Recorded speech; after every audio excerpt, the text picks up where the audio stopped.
Bonjour, aujourd'hui nous allons vous présenter notre projet d'automatisation. On va commencer tout d'abord en vous présentant notre code, notre programmation. En ce qui concerne la structure de notre présentation, nous avons gardé la même structure que nous avons prévue pour nos graph sets. On a prévu le graph set d'urgence, graph set de contrôle, 4 graph sets, chaque pour un tapis à part. Ce que vous voyez de même ici sur TIA Portal. On va commencer à vous présenter un après l'autre. Donc commençons avec graph set d'urgence. Ce graph set est composé de 2 étapes. L'étape 0 est important parce que c'est l'étape de fonctionnement normal. On doit avoir présence de l'étape 0 pour que tous les autres modes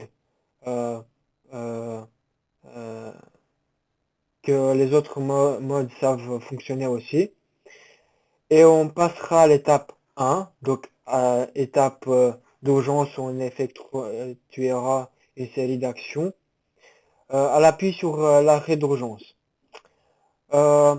Si on veut revenir en mode normal, mode de fonctionnement normal, on doit désactiver l'arrêt d'urgence et appuyer sur le bouton d'acquis d'urgence qui va s'afficher sur l'écran HMI.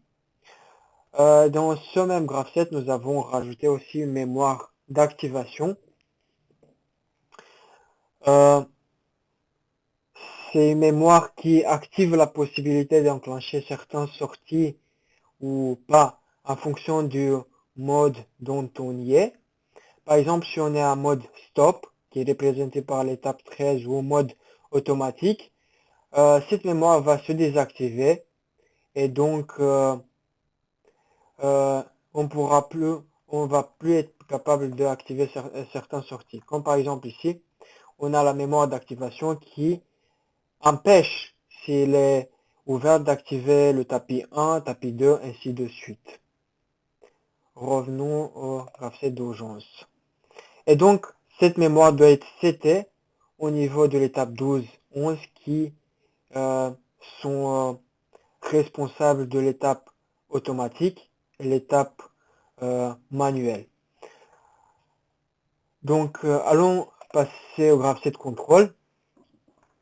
Donc, on voit bien que l'étape 0 du graph set d'urgence est assez important ici parce qu'elle donne l'accès aux étapes automatique, manuel ou stop. Si on veut rentrer dans le mode automatique, on appuie sur Start. À ce niveau-là, on comprend assez bien qu'on doit désactiver toutes les autres étapes du graph set. On doit garder l'activation seulement d'une seule étape. C'est ce qu'on fait ici sur les 3 resets. Et on doit de même setter la mémoire d'activation car en mode automatique, on veut que tous les sorties soient prêts à être utilisés. De même pour manuel, on va resetter toutes les autres étapes et c'était l'activation.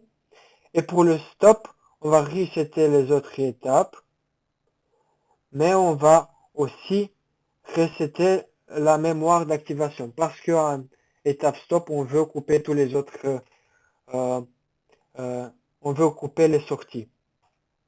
Pour revenir en étape 10, faut qu'on a les 3 conditions que vous voyez à la fin de chaque étape.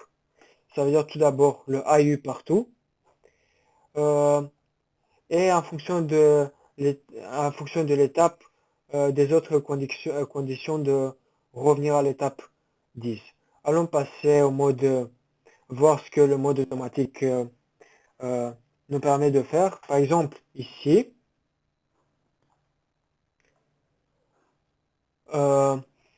l'étape 100, c'est l'étape initiale. Et on pourra passer à l'étape 100, ça veut dire l'activation du tapis 1, seulement si on est en automatique, ce qui est représenté par l'étape 11. Après ça, on doit avoir présence d'une pièce, capteur entrée du tapis 1. s'il y a présence d'une pièce, on va activer le tapis 1. Et on va afficher un message. Tout ce temps-là, on va afficher un message d'insertion comme si une pièce peut être insérée. Au moment où le tapis commence à fonctionner, on ne doit plus pouvoir insérer une pièce, donc on affiche un message wait à l'utilisateur. On va attendre la fin du tapis 1, le capteur fin du tapis 1, plus on va vérifier que l'aiguillage est bien rentré. On va attendre une seconde, comme ça la pièce va être bien chargée au niveau de l'aiguillage. Et à ce moment-là, on pourra activer l'aiguillage. Comme ça, il va pousser la pièce vers le tapis numéro 2. Une fois la pièce est poussée, ça veut dire le aiguillage est bien sorti, on doit le faire rentrer, afficher un message comme si on peut insérer une pièce. Et, quand l'aiguillage est bien rentré, on revient à l'étape, on rentre dans une étape de attente et le tapis ne va pas démarrer, va pas revenir à l'étape 100 jusqu'au moment où l'usinage, le premier usinage n'a pas déjà été fait, ce qui est représenté par l'étape 203. Passons au tapis 2. L'étape initiale, c'est l'étape 200. Pour passer à l'étape 201, on doit voir l'étape 102, ce qui est représenté par l'aiguillage sortie. Donc, la pièce a été poussée, donc on peut activer le tapis 2. C'est ça ce que ça veut dire. Quand le tapis arrive au niveau du capteur du tapis 2, on doit s'arrêter pour faire l'usinage. L'usinage va être fait pendant 2 secondes. Une fois l'usinage terminé, on doit réactiver le tapis qui va repousser la pièce vers le tapis numéro 3. On continue. Tapis numéro 3, 300 étape initiale. Au moment où le tapis 2 s'active, on peut déjà activer le tapis 3, comme ça c'est recevoir la pièce. Quand la pièce est arrivée au niveau du capteur du tapis 3, on doit faire l'usinage. L'usinage va être fait pendant 2 secondes. Et une fois l'usinage fait,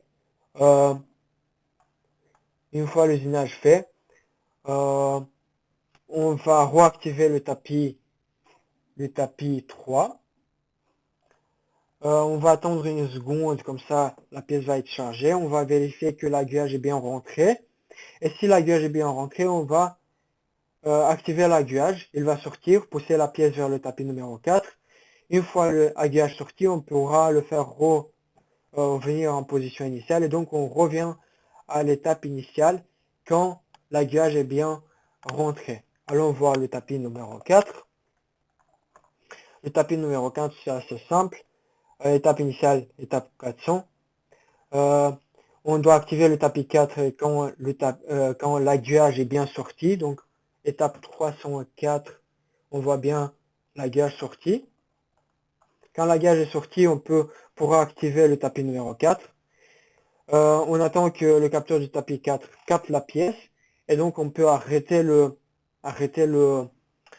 tapis. Et le comptage va être fait dans le main. Tout en bas, les mêmes conditions. Si capteur du tapis numéro 4, on va incrémenter de 1 à l'entière compteur. Maintenant, on a peut-être observé déjà que les étapes sont sont un peu bouclées sur elles-mêmes. Ça veut dire l'étape 100 ne va jamais être activée parce que l'étape 104 n'est pas activée. Pour cette raison-là, nous utilisons un set startup